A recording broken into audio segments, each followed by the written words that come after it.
నమస్కారం.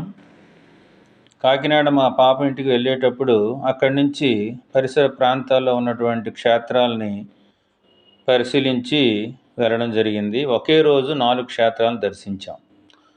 కోనసీమ అందాలు కన్నుల పండుగ చేస్తాయి. కొబ్బరి తోటలు, పచ్చని పైర్లు, గలగలపారే గోదావరి, పంట కాలువలు, గోదావరి సాగర సంగమం, నదుల ఒడ్డున పుణ్యక్షేత్రాలు ఆనందాన్ని, ఆధ్యాత్మికతను కలుగజేస్తాయి. పశ్చిమ గోదావరి, తూర్పుగోదావరి జిల్లాల మధ్య ప్రవహించే గోదావరి నది ధవళేశ్వరం బ్యారేజ్ నుంచి వశిష్ట, గౌతమి నదులుగా విడిపోయి ఈ 2 పాయల మధ్య ఉండే ప్రాంతాన్ని కోనసీమగా పిలుస్తారు. కోన అంటే మూల అని, సీమ అంటే ప్రదేశం అని అర్థం. గోదావరి మధ్యలో త్రిభుజాకారంలో ఉన్న దీవిగా కనిపిస్తుంది. కోనసీమ జిల్లా ఆత్రేయపురం మండలంలోని గోదావరి ఒడ్డున ఉన్న ప్రశాంతమైన గ్రామము రాజమండ్రికి 25 కిలోమీటర్ల దూరంలో ఉంది శ్రీ వాడపల్లి వెంకటేశ్వర స్వామి ఆలయం. వాడపల్లి వెంకటేశ్వరుని 7 శనివారాలు వెంకన్నగా కోనసీమ తిరుపతిగా ఖ్యాతి పొందింది. ఇక్కడ స్వామి రాయితో కాక చెక్కతో స్వయంభూగా వెలిశారు. నారద మహర్షి విష్ణువుకి ఇక్కడ వెంకటేశ్వరునిగా పేరు పెట్టినట్లు చెబుతారు. 7 శనివారాలు క్రమం తప్పకుండా ప్రదక్షిణలు చేసి స్వామిని దర్శించుకుంటే కోరిన కోరికలు నెరవేరుతాయని భక్తుల నమ్మకం. ఇక రెండవది శ్రీ జగన్మోహిని కేశవ గోపాల స్వామి దేవాలయం.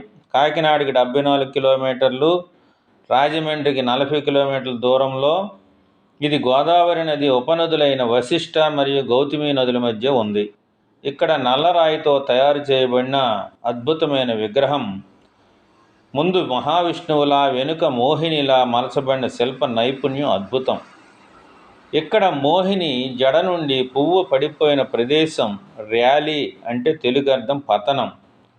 ఇక్కడ ఎదురుగా కొద్ది దూరంలో శివాలయం ఉంటుంది. అది బ్రహ్మదేవుడు తన కమండలంతో శివలింగాన్ని ప్రతిష్ఠించారని, కనుక ఈ ఆలయాన్ని శ్రీ ఉమా కమండలేశ్వర స్వామిగా పూజిస్తారు. ఇలా శివకేశవ ఆలయాలు ఒకదానికొకటి ఎదురుగా తూర్పు పడమర దిశలో ఉండటం విశేషం. ఈ క్షేత్రం డాక్టర్ అంబేద్కర్ కోనసీమ జిల్లా ఆత్రేయపురం మండలంలోని గ్రామం. ఆత్రేయపురానికి 8 కిలోమీటర్ల దూరంలో ఉంది. ఇక అయినవిల్లి వినాయక స్వామి. డాక్టర్ బిఆర్ అంబేద్కర్ కోనసీమ జిల్లాలో అయినవిల్లి మండలానికి చెందిన గ్రామం. కాకినాడకి 72 కిలోమీటర్ల దూరము, రాజమండ్రికి 55 కిలోమీటర్ల దూరం, అమలాపురానికి 12 కిలోమీటర్ల దూరంలో ఉంది. ఇక్కడ వరసిద్ధి వినాయక దేవాలయం ప్రసిద్ధి. కాణిపాకం తర్వాత అంతటి ప్రాశస్త్యం కలిగిన ఆలయంగా అయినవిల్లి విఘ్నేశ్వర స్వామి స్వయంభూగా వెలిసిన క్షేత్రం. స్వామిని నారికేళ వినాయకుడని అంటారు. మనసులో కోరికలను తలుచుకొని భక్తితో కొబ్బరికాయ కొడితే చాలు కోరిన కోరికలు తీర్చే గణనాథుడని భక్తుల నమ్మకం. స్థల పురాణం ప్రకారం దక్ష ప్రజాపతి యజ్ఞాన్ని ప్రారంభించడానికి ముందు ఇక్కడ పూజలు జరిపాడని, వ్యాస మహర్షి దక్షిణాది యాత్ర ప్రారంభానికి ముందు ఈ ప్రాంతంలో శ్రీ గణపతి విగ్రహాన్ని ప్రతిష్ఠించారని పురాణ కథనాలు చెబుతున్నాయి.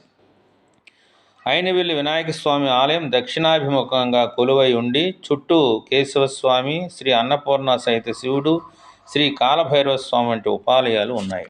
మురుముళ్ళ ఆంధ్రప్రదేశ్లోని డాక్టర్ బిఆర్ అంబేద్కర్ కోనసీమ జిల్లా ఐపోలవరం మండల గ్రామం. రాజమండ్రి నుండి 105 కిలోమీటర్లు, కాకినాడ నుండి 38 కిలోమీటర్ల దూరంలో ఉంది.